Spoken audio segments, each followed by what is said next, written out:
is one more point in the Hajj that has to be addressed. Now, as we said, we're explaining to you all the rituals and all the important parts. Now we get to the most important part of the Hajj.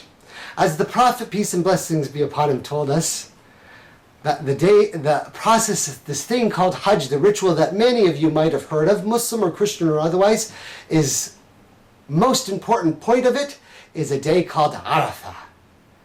Al-Hajj Arafat. And since I'm telling you the truth of the story and making you understand it, it is at this moment that the believers, at the culmination of their Hajj pilgrimage, go to a mountain called Arafat, or the mountain of mercy. And they stand there in the most humble way, wearing nothing but their simple white garment that I've told you about. And they stand in front of the Lord and look up into the sky and beg the Lord Most High to grant them success on this earth. It is such a beautiful thing. And it is so important that the Prophet said, the person who doesn't do this thing, it is as if their Hajj is void. You don't understand the significance of this moment in the pilgrimage. And when I tell it to you and make you understand, you will never forget the truth of this story. This significant portion of the pilgrimage, where all of the slaves of God are gathered together begging the Lord Most High to grant them success on the planet Earth, increase them in children and wealth and health and wives and family and offspring, give them all that is great. And your Lord, who has named this the mountain of mercy, is always the most merciful. Of course, everyone misdirects you about Islam and they tell you, oh, the Lord of the Muslims is full of hate. Well, we were telling you, don't listen to what anybody says. Remember the first fundamental. There's only one God. No matter how any of the prophets have described him based on different situations and understanding them, even when Jesus, son of Mary, described him in his closest way as being his father, it never meant that God was anything other than great and holy, high and majestic above all that he has created. You, me, and every form of creation. So on that day of Arafat, people stand there and ask the Lord and make humble prayers. And the Lord Most High says, every year slaves of God come together to worship me on this mountain. And you can see the pictures and go look at your sources. And God answers their prayers in the best of way, that only the Lord Most High is the planner of all things, and he knows all that is good for you. And those who make a true prayer for the sake of the Lord will have it granted.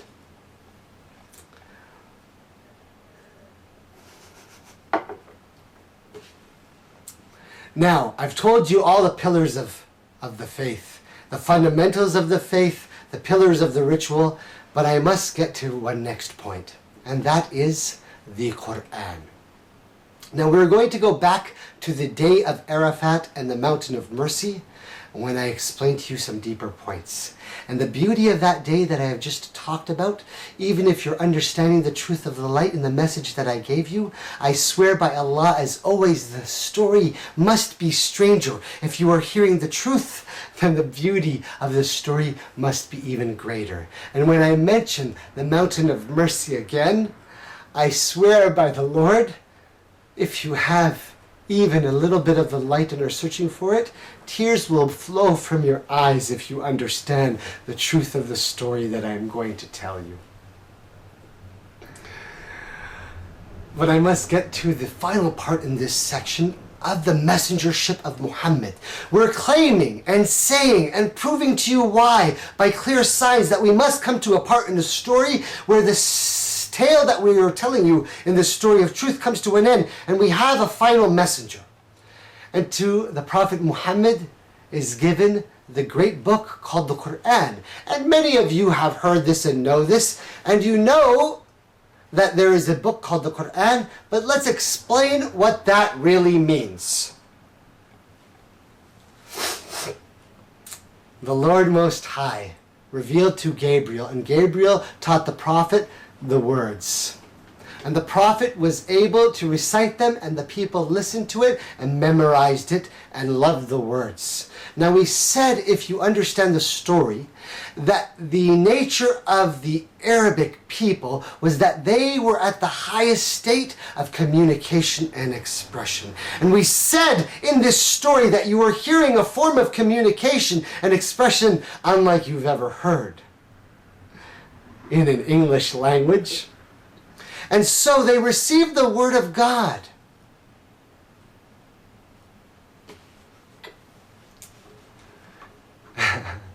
It is not until you really deeply ponder this and you look back on the story that you understand how important it was when we talked about Moses, who started to speak to the Lord Most High, and the Lord spoke back to him. And all of the prophets in succession and their way of communicating with the Lord, well, now we have, unlike the title that Moses, Kalam Allah, the one who spoke to Allah, we have been given a sign by the last prophet that he has been given the word. Which means what? That the prophet heard it from the archangel Gabriel, and that Gabriel listened to these words be spoken by the Lord. Do you understand the power of that in and of itself? The power of the word of the Lord.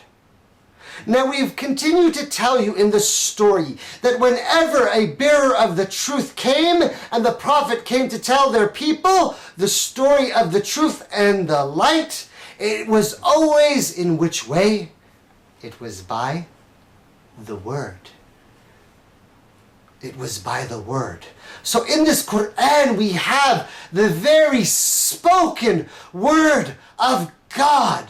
Allah, the Lord Most High, the one who created you. Remember the first fundamental, there is only one God, the one who created this whole pattern and everything, as we said in the fundamental, that all of this is by the plan of Allah, the one who made Adam and all of Adam's descendants, and Shaitan, the head of the other race, and all of the other races, the one who made the sun and the moon and the stars and the universe and everything that is in it, spoke the words and chose Arabic to be the language, to be preserved for all time. That the most beautiful language that the earth has ever seen was going to be gifted with the words of the Lord. And that you and me and anyone who has life breathed into them can come now as sons of Adam and find the word of the Lord Most High and can say with our very tongues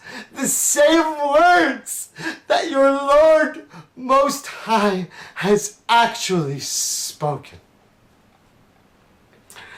The magnificence of that and the power, if only you could understand it, could unlock all the secrets of the universe for you, the power of the word in all of the strange tales that we've told, as armies of darkness have always gathered with their evil extra-dimensional forces and powers to use different powers and methods of witchcraft and sorcery and darkness of their methods and technology and their control of their abilities in their nature of smokeless fire.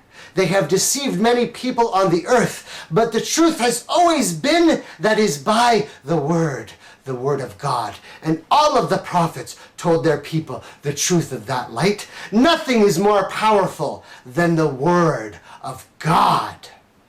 And so it must be, if this is true, that this word of God can't be like all the other words before. It must be preserved and protected in a language that will continue to be spoken by the people on the earth till the end of days. Qur'anun Arabiyyun. an Arabic Quran with a language that we obviously will be everlasting because of the nature of the world around us. In this, there is a sign that the Quran is the true word and everlasting like all the other signs of the final messenger of the Lord.